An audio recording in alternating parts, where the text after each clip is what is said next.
Welcome to the Genius Zone here. Look at us just nail that, Terry. Tell you right now, that is exciting stuff. Look, it has all been go, go, go around here. I am loving this. This is the energy of live. We're on the socials live. We're on air live. I think we're still alive. I don't know about you, Aaron, but yeah, I think I'm alive. You think you're alive? Think you're alive? I'm looking forward to getting into the show. This is going to be great. People will jump on as we go, and obviously we'll look after, answer those questions as well as we possibly can as we go. But in the meantime, I'm going to jump up. I'm going to leave you with a few questions. Yeah. You can basically give us a rundown of what we're going to do. I'm going to make myself a little bit useful. I'm going to press some buttons around the place. But in the meantime, if you could just give us an idea of what today's show's about, we'll go from there. Thanks, Aaron. And I love the fact that we both know how to fly by the seat of our pants. And as Aaron's just getting lights up and running, yes, welcome to the Genius Zone. And I've actually got questions that have come in from my community today. And it's going to be really interesting because we're going to talk about rewiring and recoding your life. So that's for emotional, physical, and spiritual pain. Okay, that's quite a list. You've pretty well covered all the pains. Yeah, I did. You haven't covered the Travis pain. What a travesty. That's the greatest pain. Yeah, the travesty. Right? The shave monkey himself. Yes. All right, I will try and keep serious on this one. Let's get into this because let's do it. NLP, this is, such a great way of talking about making really wholesale changes in your life, getting the best of yourself. Whether it be on the physical sense, the spiritual sense, the emotional sense, let's get into it. Yeah, let's go. Let's do it. Let's go. All right. Let's start off by saying we've got some questions that have come in from the community, and, we will head over to that in a little while. Aaron's are you going to be asking the questions, Aaron? I have the sheet of paper here. You do, yeah. It is so hot. Honestly, it's burning my fingers. Oh my gosh. Hot, just straight out of the printer. Yeah. Actually, look, just before we went on air, now, the band Rage Against the Machine, okay?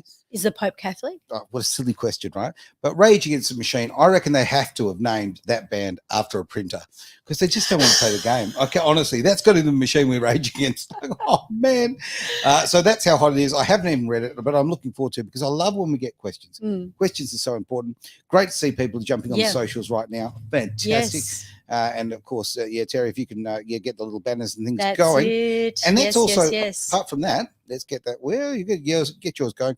But when we can also get those questions and comments on the screen as well. Yeah, so go ahead and fire off those comments and drop it like it's hot. Oh, yeah. Okay. Yeah, drop it like it's hot. Drop it like it's hot. Well, we are on Edge Radio, right? Yeah, things have got to be on the edge, right? Got to just be on the edge of glory all the time. It doesn't matter whether it's rain, hail, or shine. Everything is about energy, and that's really, that's what it's all about. So if our energy is anything to go for, we're going to blow up. This has been socials and everything else. An energetic sort of run to the show today. So a lot going on. I always look forward to the show because I think that we look at in my eyes anyway, because I'm new to NLP and this and also the hypnosis side, and I'm open to it. Whereas in past me, I wasn't so. I know, I realize that, which is good, because a lot of people are skeptical about it.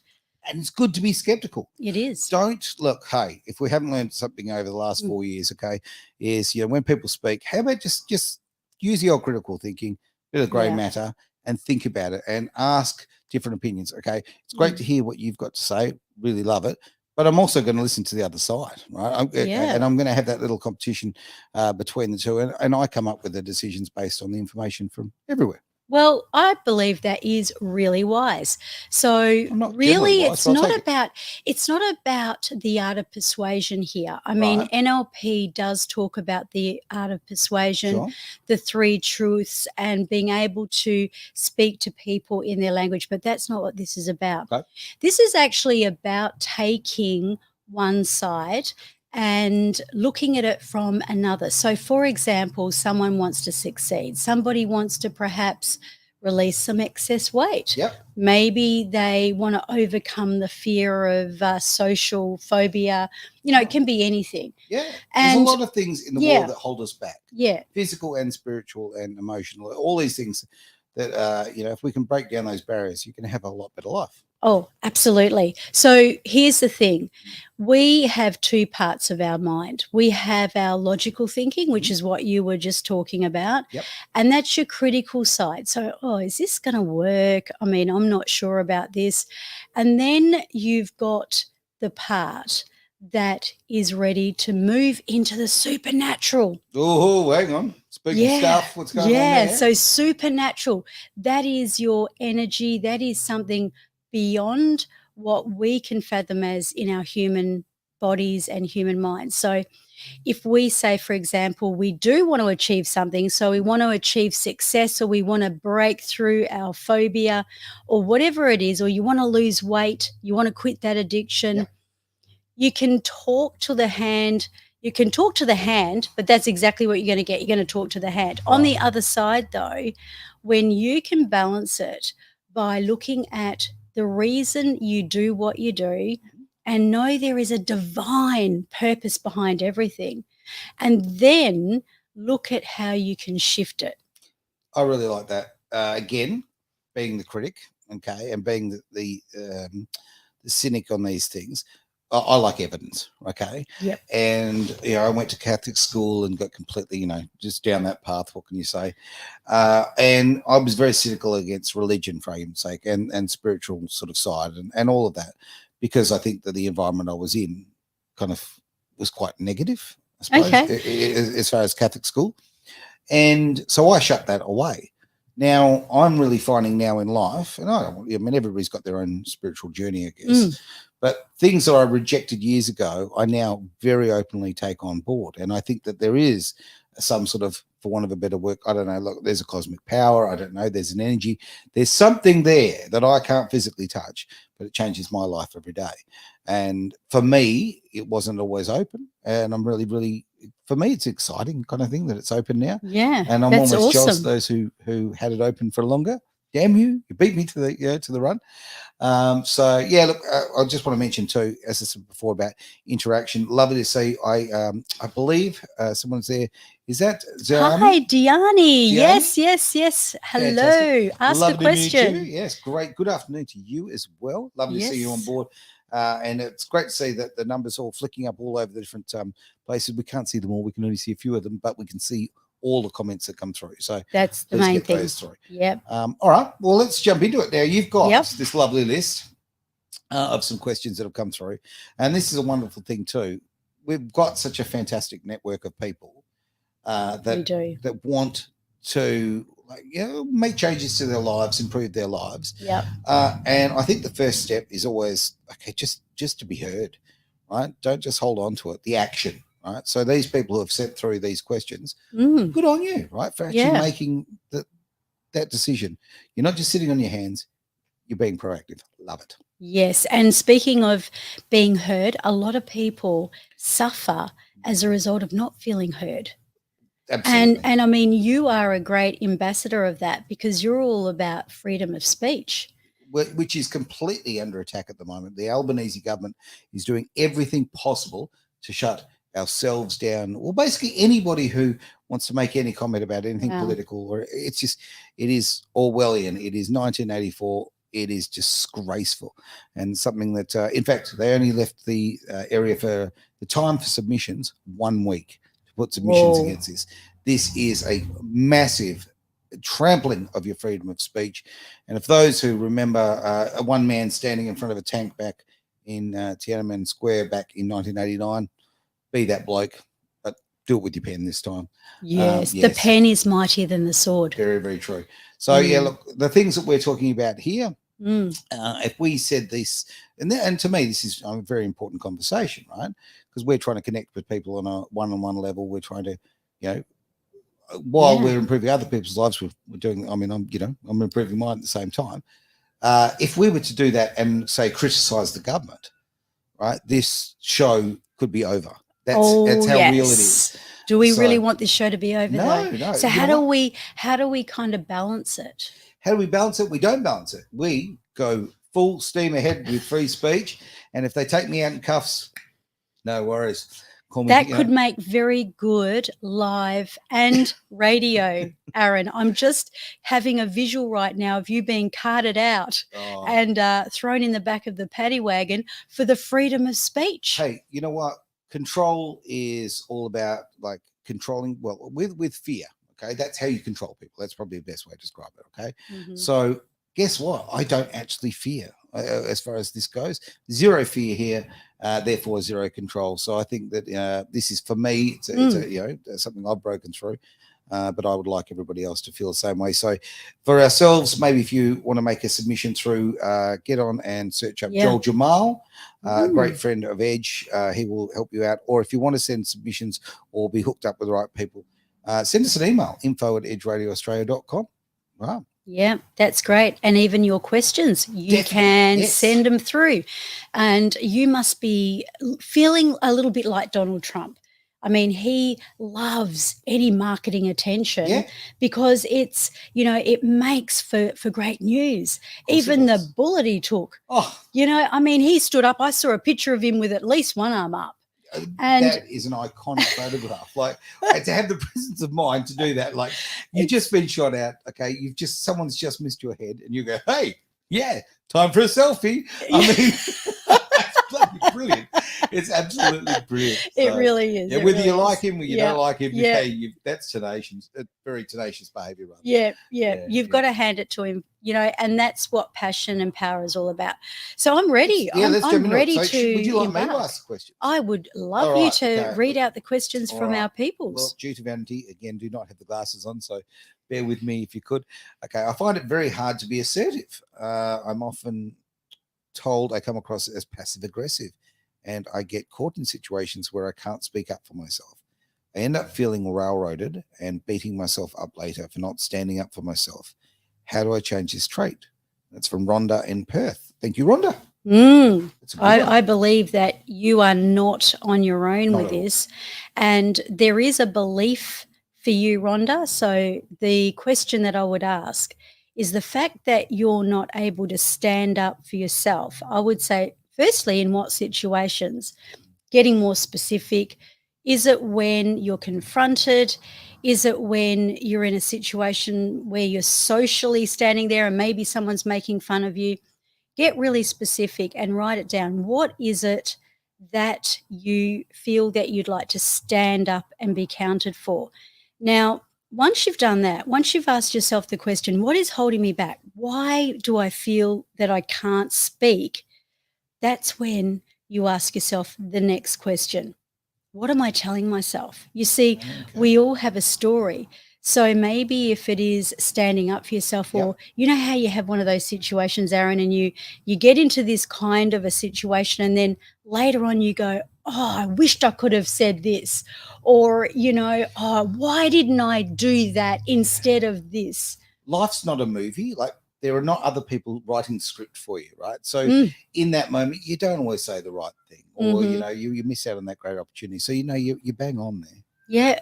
You know, it is not a practice rehearsal, you guys. No. So if you were going to do a practice rehearsal, what I would really suggest is rehearsing who you want to be. Now, if you have, and we've all done this, we're all human, right?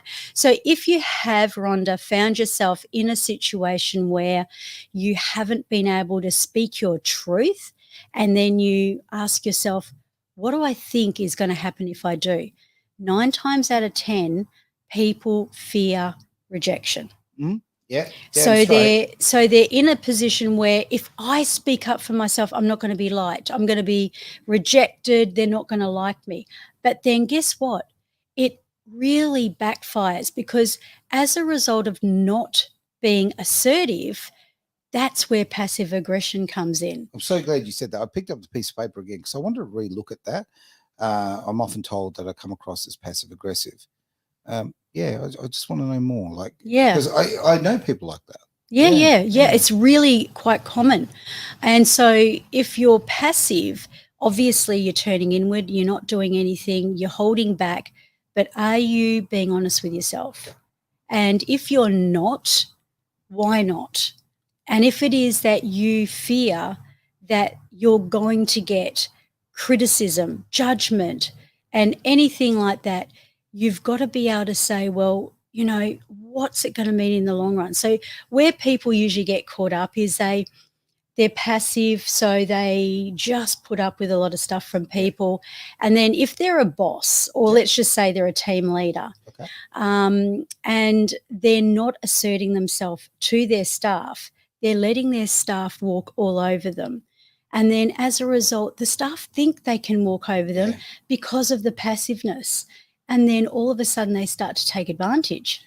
Because people are like that. They need boundaries. But you need to know your role, right? And you are spot on. Boundaries is the bottom line there. And it's very difficult, especially if you're a friendly person, like to draw that line between being the boss and being the friend, right? It's often a problem that a lot of people have where, as a parent, they want to be a friend, not a parent, right?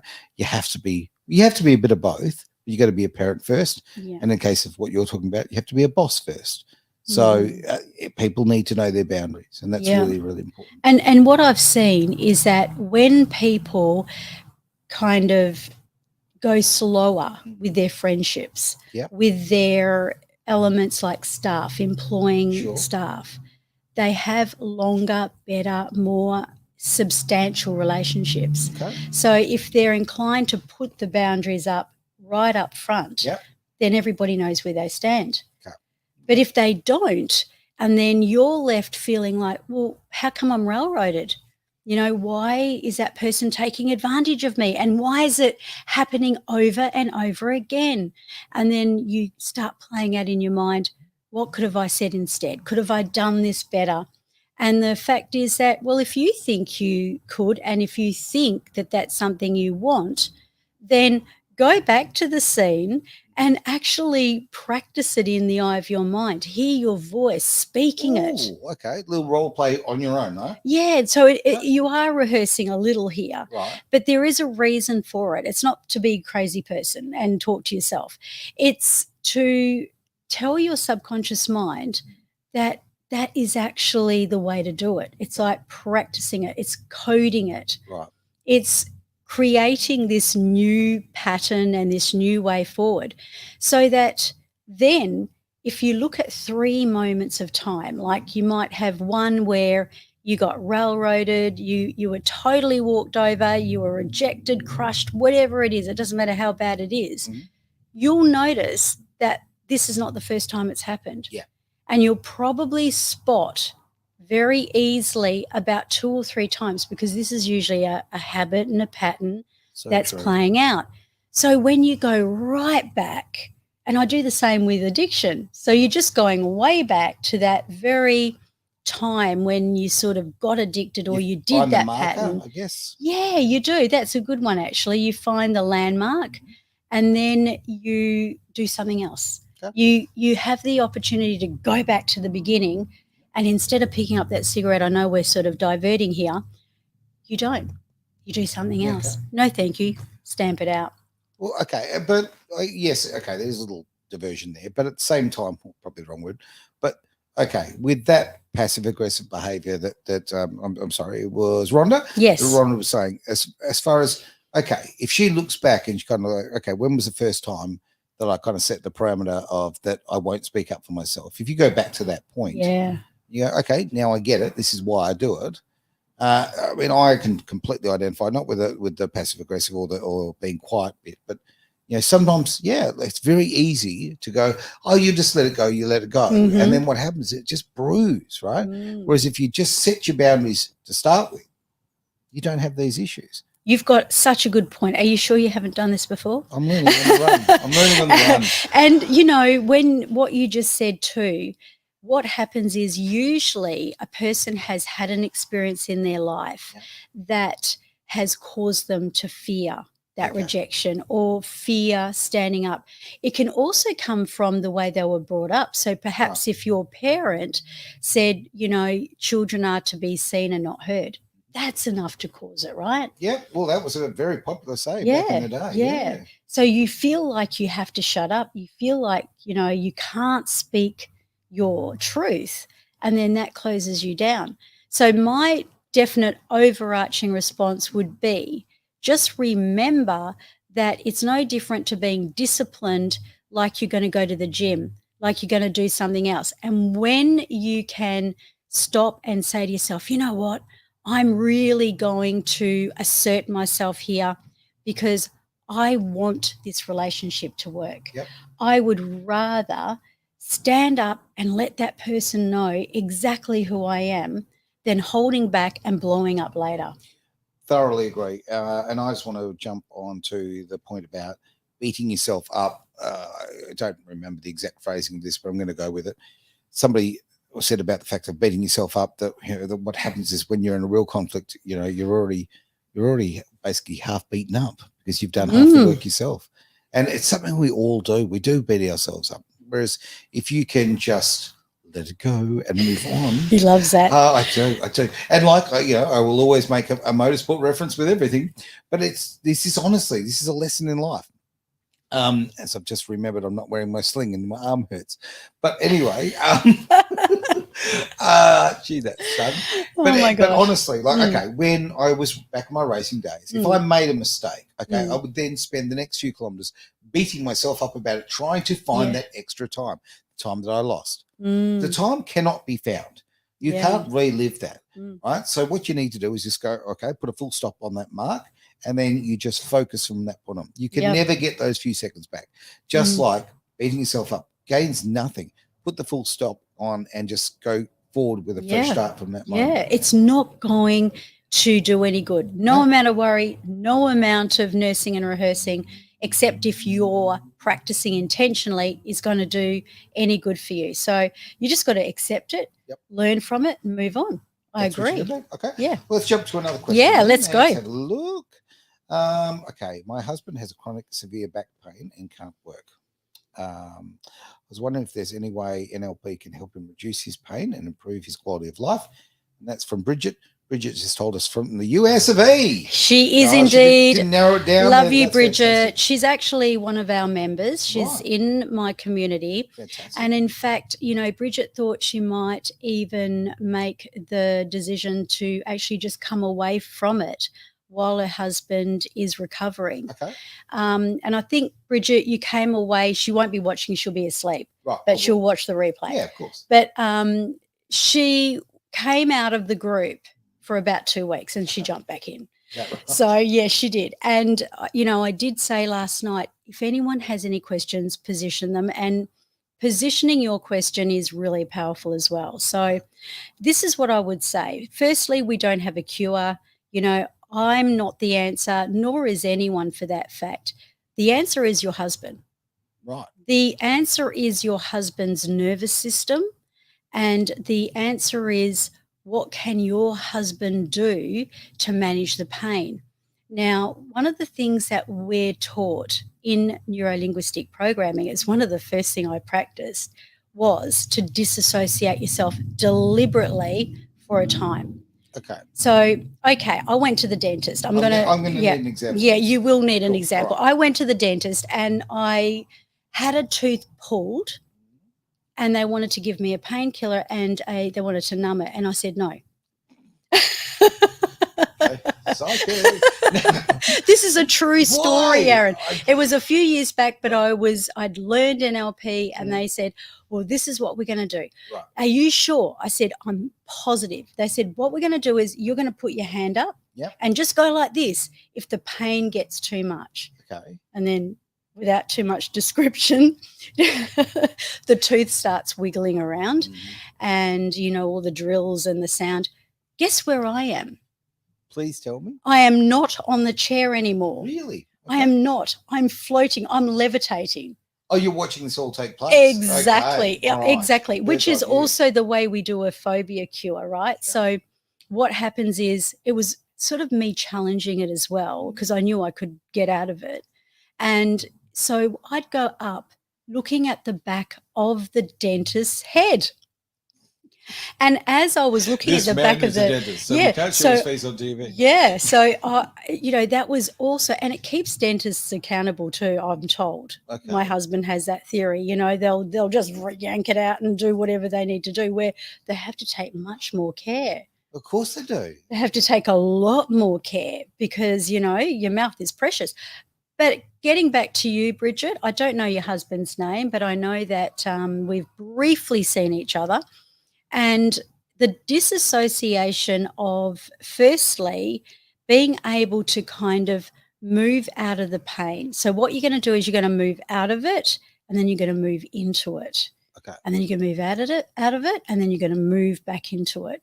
So the way that works is, which one comes first, the chicken or the egg? Well, actually, it's the egg. I'm joking. I don't really know the answer to that question. All I want to know is about his habits of crossing the street. That's all I can. Good point. Good point. So what happens here is, don't run away from the pain. Embrace it. Be with it. Really even focus into that pain, so you're embracing it. And you're really getting into, where is it? Now, I say lean into the pain. Like, obviously, if you've had an injury, you have to, obviously, when I say lean into it, it's more of embracing it. But if I wake up in the morning and I've put my back out a little, I could sort of stumble out of bed, I literally lean into it. Like, I'll go into it rather than trying to shy away from it. You bloody sadist. Oh, jeez. So what happens is you're kind of moving into it, and you're almost, it's like you're accepting it in a way, and then you move out by disassociating. Now, if you are doing the woo-woo stuff, which I'm sure, Bridget, you will be able to help your husband with this, guide him back to where it started. Okay. Now, we won't go in too much of the how, but Bridget will know what I'm talking about. Okay.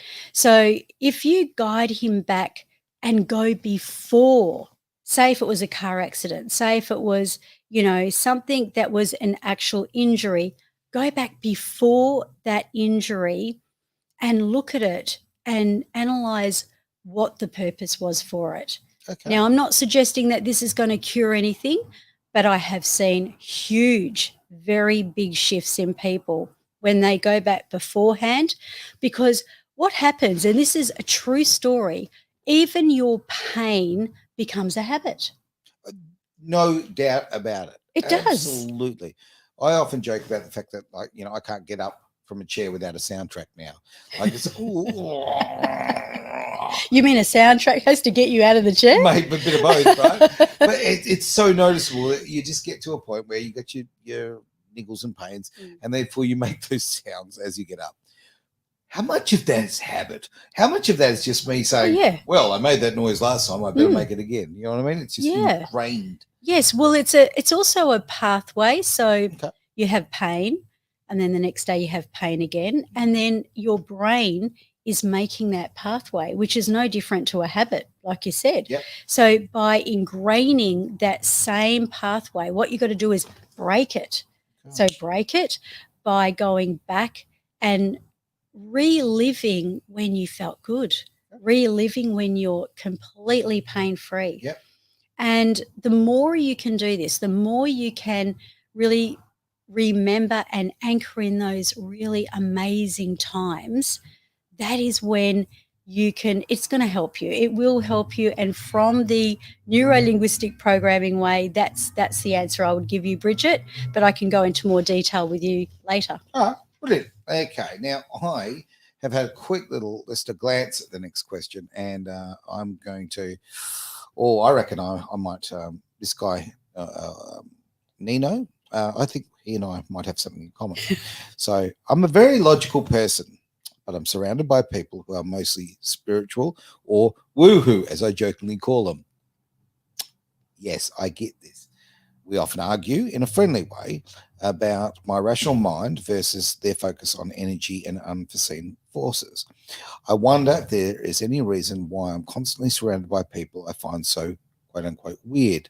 I do like them, but how can I feel more comfortable with their spiritual energy beliefs. Thank you, Nino, because I get this. Yeah. I get this. It does sound very familiar, doesn't it? It does. Yeah. Very much so. So if you're surrounded by these people, Nino, my question is that whether you like it or not, you are vibrating at the same frequency as them, because people are attracted to the same sort of people. So if you're attracting, for example, people that are quite negative, or they seem to have these patterns that are undesirable, you've got to ask yourself, where am I, vibrating to be calling in these people? But the fact that you're calling in spiritual people, my question is, well, what is it that you do not believe? Like, if I said to you, what was one of the biggest, I guess, skeptical thoughts you had around this kind of work, what would you Oh, look, what I would was you very say? well skeptical about the whole thing. Mm. Right? I just I think, oh yeah, bloody da, whatever, woohoo. That's how I thought for a long time, until I saw it working, and then I thought, oh, hang on, maybe there's a bit more to it. And the kind of the point that I want to make is very much what you just said about you're attracting those people, right? Yeah. Now, with myself, there was a shift in my thinking, an openness that I let myself sort of have. Now, since I changed that about myself and opened up to going, okay, you know what? Maybe some of this is legit. I have welcomed so many more people into my life that way. I am now attracted to them, and they are attracted to me. There is definitely an energy transfer, if you like. Now, the comment I've just made, if you'd said that to me 20 years ago, I would have laughed. Energy transfer. How ridiculous. But that is when you open yourself to it and you realize that that's actually serving you, it's a winner, chicken dinner. This is, you are attracting it to your life. And I would say to Nino, just open the floodgates, mate, and let it happen. Because from my personal standpoint, as a person who was always on that skeptical side, who is now very open to looking at anything, my life is far better, and the people I attract into my life are better quality than the people I attracted before. Well, there you go. Right. Bang. So make that change would be my advice. And also, it sounds like, you, Aaron, it was a case of seeing is believing. Yeah. And maybe that's the same for you, Nino. So if it's that you've got to see it to believe it, and I can understand experiencing it to believe it, but, can you see energy? And yet, we have energy. We are emotion in motion, and we also have oxygen, right? Do you agree with that? Yeah, I mean, totally. we're breathing in oxygen. Can we see it? No. Well, okay. And as a skeptical person, I'd answer this way. I'd go, okay, can you see Wi-Fi? I can't see Wi-Fi. I can't see radio waves, right? I can't see any of those things. But right now, those things are all flying through this room at every direction. And if you are open to it, if you have the correct receiver, if you have a radio, you can listen. Okay. Edge on FM coming very, very soon. But if you have the right receiver, now that's kind of my point, is if you are open to it. Now, before I wasn't open to it. So Wi-Fi, if you've got your phone, you can go onto your Wi-Fi, you can go onto internet. Okay. You can put on a TV. If you've got a TV there, you are open to it because you have the right equipment.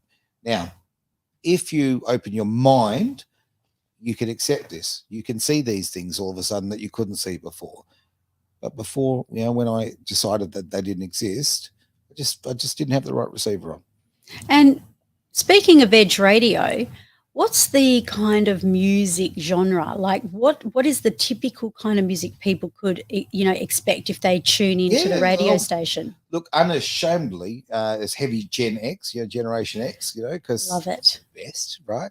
Yes. But no, we mix it up a lot, and we've got so through the day and through the night, we're obviously 24 hours a day. Mm-hmm. Fantastic sort of music of different eras, but very Gen X sort of. Very Gen X, But same time, I really want new artists to have a voice and be heard and be promoted. So, like, we have amazing DJ here, DJ Kai, who just is, I think she might be 17, 18 tops these days. I don't know, about 17, who is incredibly talented DJ who does a lot of K-pop. Now, I would never be even remotely interested in it, but the way she mixes is so cool. Oh, yeah, so, that can be really good. I love dancing to that sort of music. Just open your mind to it. And that, so, we've got some urban music. We've got some all sorts of stuff. But would it be fair to say that if someone put on Edge Radio, they're not going to get opera? No, there will be no opera. There will be.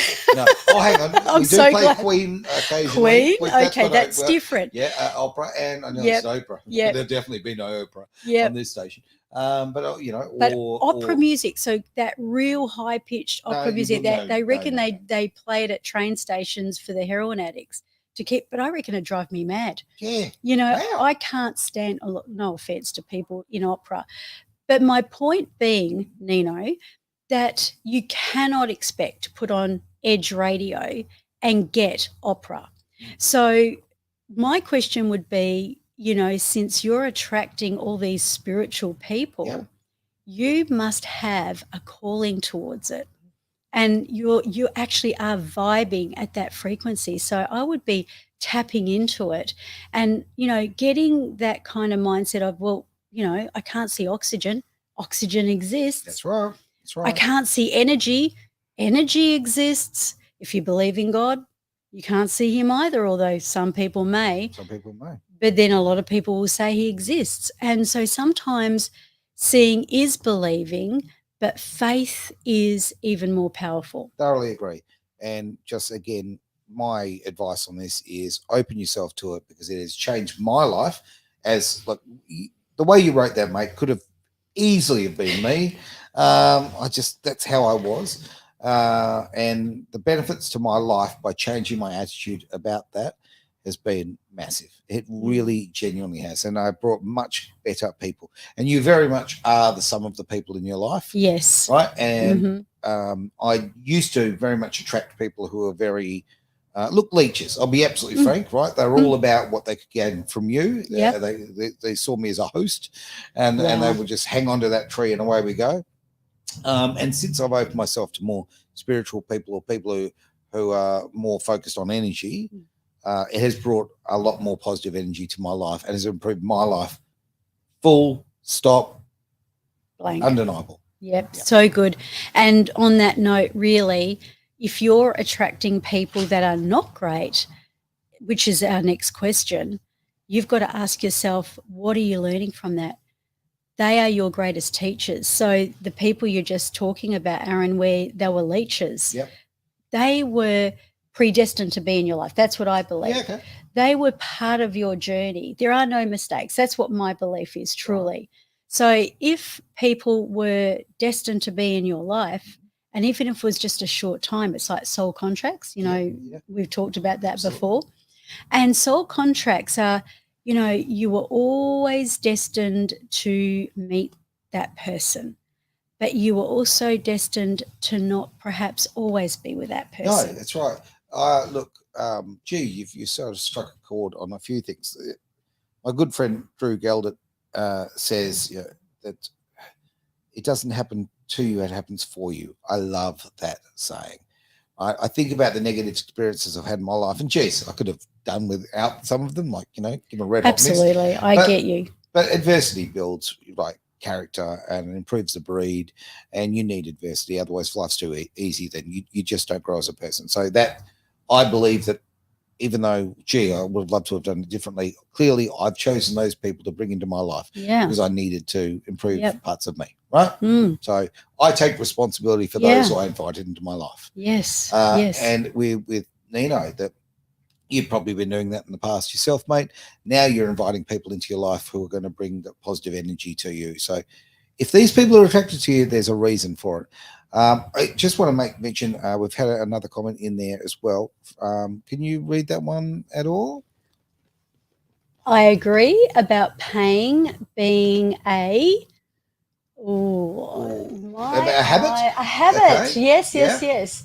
It's the attachment you have is that holds you in that box. And that's now in that place, actually. But yes, your name? Diani. Yes. Thanks for that. I thoroughly agree with you. Yeah, I think that's an important one too, because it does. We just we are creatures of habit. We do the same things over and over again. So, and pain is definitely one of them. Yeah. So. It's no different to any other pain. It's just physical. Yeah. So, you know, you can break the spell over that. You go. All right, I'm going to go now. You've Honestly, this is it's like writing my autobiography. Well, these are Right. a lot of members in my community, so they're probably very like-minded with you too, Aaron. Oh, look, this is the great thing about community, right? Like Yeah. we can talk Yeah. about these things, and you can resonate with it yourself, or you can see the empathetic side of because we want. I mean, I want people's lives to be better, right? Yep. And you're not gonna if you sit there at home and just sort of stew over, your life is not going to get better. We need to talk about. Do you know? this. Do you know what I've heard a lot lately? What's that? I like what Aaron's about. I've heard 3 people that's in very my sweet. community. No, they like what you're about because it's what you represent, which is freedom of speech. Yeah. And there's a lot of people out there that feel unheard, and there's a lot of people that are even paralyzed with fear.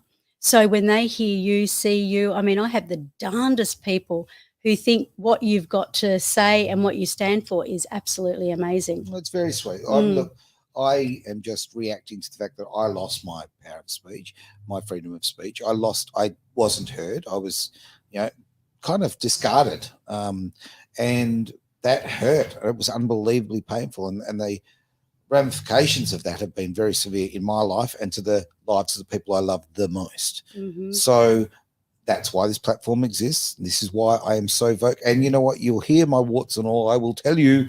That's what people like about you. I mean, in people that have said, "Oh, he's really open, isn't he? Very open and honest." People like that. But that word you just said, discarded. That was a word I heard today. Is that right? Yeah. One of my clients before I came here had a big session with her, Yep. and she actually has got a question here. And one of the things that she was dealing with was feeling discarded and unheard. It's a horrible, horrible feeling. Everybody has the right to feel important, and everyone has the right to be heard. Yep. Right. And even I'm very happy to sit here with people who I completely disagree with, because I might learn something. I'm not going to learn something that's in a great. fishbowl. Yeah. And I've had people who have said things that are 100% opposite to my beliefs, but I will fight for their rights to say them. Okay? Wow, that's really saying something. Oh, So you're very teachable, and people who are teachable grow astronomically. They're the ones that grow the most. Okay. So Cool. be teachable. Thank you for the compliment. All right. Now, again, reading from my autobiography, apparently. No, this is from Veronica in the UK. And thank you very much, Veronica, for this. Okay. I feel like I'm always attracting the wrong people, whether it's at work, where I feel undervalued, or in my personal life, where I get taken advantage of. I believe I'm a good person, but I can't understand why I keep being ripped off or used by others. How can I break this pattern? Okay, so where in your life have you been ripped off? So you've got to really track back to that, Veronica.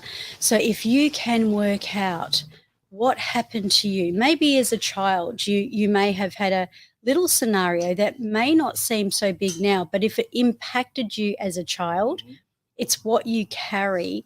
And unfortunately, the more we carry something, sometimes the bigger it can become. So it may have started out this big and then grown. So all these people, like I think I said on the show a few weeks ago, I used to absolutely be magnetized to the riffraff. And I would literally, they were the cool guys, Right. I wanted to hang out with them. I found out it did take a couple of years. I'm talking maybe 10 or 15 years. Right. That I realized that I had this, but I wasn't in the practitioner role where we give the power and the control to the other person. I was just in this, I guess, uncontrollable urge to want to fix them. Yep. To want to help them. Yep. And I didn't realize it, but I'm going to change you. You've been in and out of detention centres. I'm going to make sure that you get seen for who you truly are. Because one of the things that I do see is I see people at their highest potential. That's when they come into clinic, Okay. when they're in that position. If I can't see it, I get a bit concerned because I think, is there hope? Because that's an intuitive, that is an intuitive thing. So my question to you, it is Veronica, is, what are these people there to teach you? Okay, because once you learn, that's when you can let it go. And, what is it that you need to heal? That would be my other question, because if you need to heal that inner child that has really been through that piece, and here's another thing, this is just personal experience as well. Sometimes we attract people that are on a different level, if we do, because we have a low self-esteem. Okay. Well, that's a common one. So so if we've got a low self-esteem, you've got to check that. So if you're attracting people that are less, are you actually claiming less? Do you need to claim more? Yeah. Because whatever you tolerate, you'll get more of. Thoroughly agree. Yeah. I think you've made a really good point. Actually, it's well and truly in the question there, Veronica. Like I have been on that white horse. I'll save you. Da, da, da, da, da. I even had the Fabio hair. You mean that? Oh my goodness! Come on, right? I had this ridiculous need to save people, right? Okay. And I didn't even know it. You mean like Rapunzel with the long hair? You were that knight in shining armor. I even had the plait once. No. Wow. No. But it's something that we have a compulsion. A lot of us have a compulsion. And if you're an empathetic person, you tend to sort of track that way. The problem is we attract people who will exploit that and will use that. And that is a real problem. But again, let's flip it, right? And I think this is important. Let's flip it this way. Let's use this as, okay, I now know what I don't need. Okay. I look at it and I think to myself, yes, it was a horrible way to learn a lesson, but by God, I learned that lesson. Right? Yeah. Yes. So, and also at the same time, it's just nice to have actually helped people. They may have done some damage to you on the way through. Yeah. But okay, don't criticize yourself for being a good person who wants to bring positivity and light to other people when you see them in trouble, right? Yeah. But also don't become anyone's punching bag. Exactly. I look at my past relationships, and again, I take full responsibility of the people I chose. Because I chose to come in on my white horse and I'll save you once again. So I chose people who had all sorts of issues. I almost felt like I used to have a sign around my neck saying, got daddy issues, apply here, right?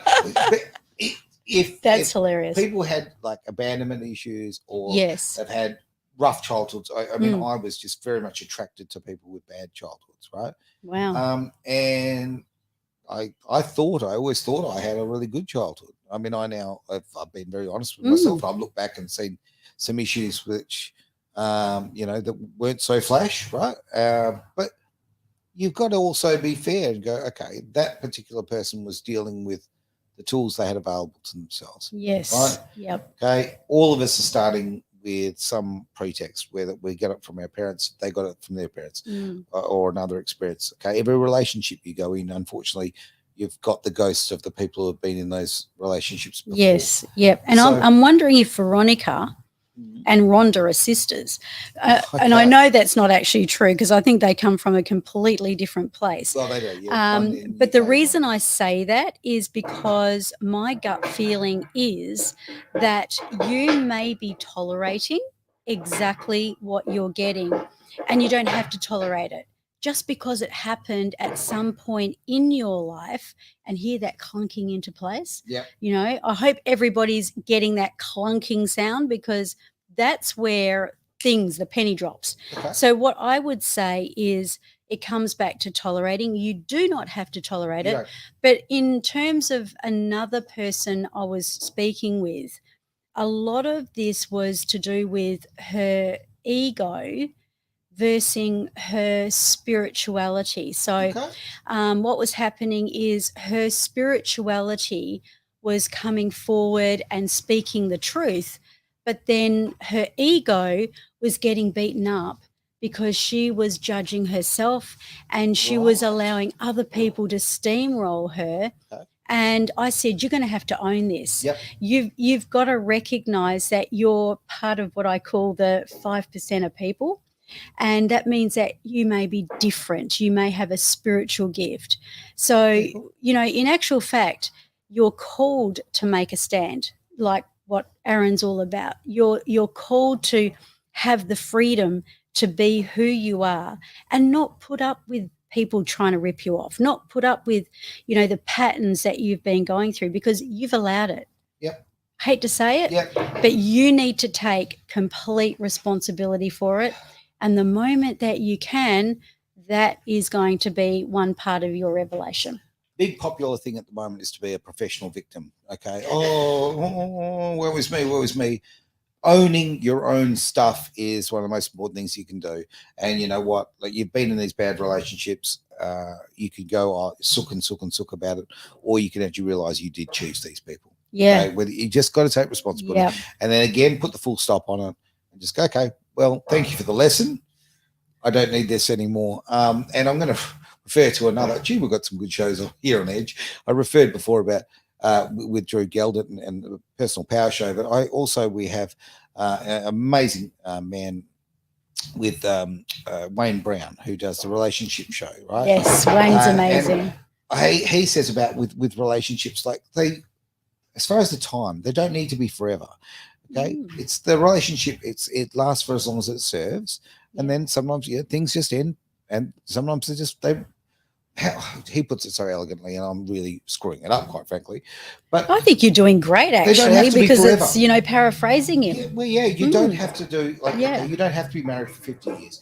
You can be married to 3 people, for 10 years here, 5 years here, as long as that relationship served its purpose and you sorted, you learned something from it. Okay, you move forward. That's the most important thing. These things don't have to be forever. They just have to be for living in the now and being you need at that time. So I love that. So you have got that spiritual element of it. I think so. Because very much so. Yeah, I love that. We're running really long on time, so we better get this let's do that. That we've got here. So, hi Terry. So I didn't even get a call. I mean, come on, geez, I'm not even on this one. I'm teasing. I don't care. That's just a joke about it. Just have a little interview right there. Love your face right there. Hi Terry. I had a session with you, and I feel so good knowing my pain was my legacy. I read that right. You did. Well, you did. Okay. I want to know how I can get more involved in this kind of work going forward. That's cool. So lovely, because you've had somebody help you and you want to help others. I love that. Absolutely. Cool. So this actually happened today. And as long as I don't say her whole name on Edge Radio, she is okay to share that. So, this lady has gone through that element of feeling discarded. Right. She has felt really, attacked, ripped off, and she's very intuitive. Okay. And she has a really strong gift. So, in fact, everything that she was able to put on the table today and release and let go of, she gets to understand. And I loved her mentality because she came in with that same mentality as you. And that is that I refuse to be a victim. Yep. So she, because of the divine kind of, spirituality that she's got, she tends to have this, philosophy that there is a learning, there is a reason behind everything. So even though she's got the normal human side of, I feel so angry and I feel so, they obviously build up because she is a normal person like everybody else. And what I said to her, I said, what if you were called to go through everything you went through and we actually located the 3 specific times in her life, which is usually the most recent account. Yep. So recent doesn't have to be yesterday. It could be 10 years ago. So you look at the recent and then you look at the first, like being a child, and where there is a element of the same energy. So whatever that energy, it's a different situation, but they feel exactly the same. And then you go for anything that has happened in between. Doesn't have to be smack bang in the middle. Okay. But what happens is it works like weight-bearing walls. And I always tend to say this to men. If you've got a house and there's weight-bearing walls, what's going to happen to the roof if you pull those weight-bearing walls down? She comes down in a hurry. She does indeed. So it collapses it, right? So what we do in NLP is we collapse the 3 landmarks. Okay. And what happens is that literally, brings all of the ones. Like if there's been 300 different elements and patterns, that literally will work through that of its own divinity.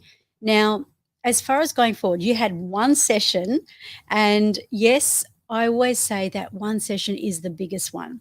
Okay. because people are usually bringing to the table their big stuff. Yeah. You know, they're not going to come in and find the smallest thing they can deal with. Oh, yeah. You know, you Got want the to big get, issues here, you yeah. want to, you want to maximize the Of situation. course.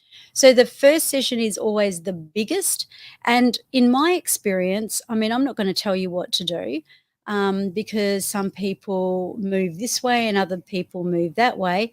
But what I have found in my experience is that a lot of people that do NLP and experience it, they want to learn how to do it. So what happens is they look at getting trained and really equipping themselves. Sharing the gift. Yeah. Paying it forward. And the legacy side of it, if I can just touch on that, Yeah. is that I said to her, what if I told you all that shiz that you have just told me about is for purely and simply because you're called to be the legacy. Maybe And that's I'm the not path talking that she about wants like to a take. legend like, you know, Beyonce Knowles or, you know, somebody like that. I'm talking about the legacy of breaking the generational curses. Yeah. And so important. So important. and guess what happens? Even if your kids are grown up or you don't have kids, it actually breaks that pattern all the way down the line and serves to really cut that curse right where she's standing. In my opinion, rules are made to be broken. Patterns are also absolutely made to be broken. So I love get on that. board on that one. I'm going to steal that one. We joked at the beginning of the show if we were a bit rushed, like literally printed this, ran in, all of that.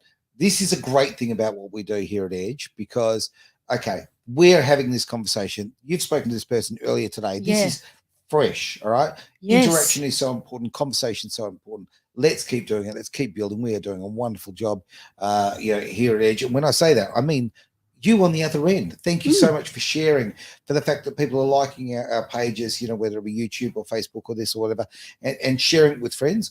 You know, this you're sharing the love and you're building this community, and I really appreciate that more than you can possibly imagine. So thank you for that. But I love the immediacy of that, and thank you for those who have come on board today and have been watching the show. This has been the Genius Zone on Edge Radio Australia. I'm going to give you the big pointer here because you can do the clicky bit. You're in charge. You got to turn this off. He's going to remind me every week. You can you tell that I'm so comfortable by the end of the show, so he has to remind me. Falling asleep on the job. But look, don't forget, of course, the replay. What time does that happen on Sunday? You can listen to Edge Radio Australia. It is Sunday, 3 p.m. 3 p.m. EdgeRadioAustralia.com. We'll see you then.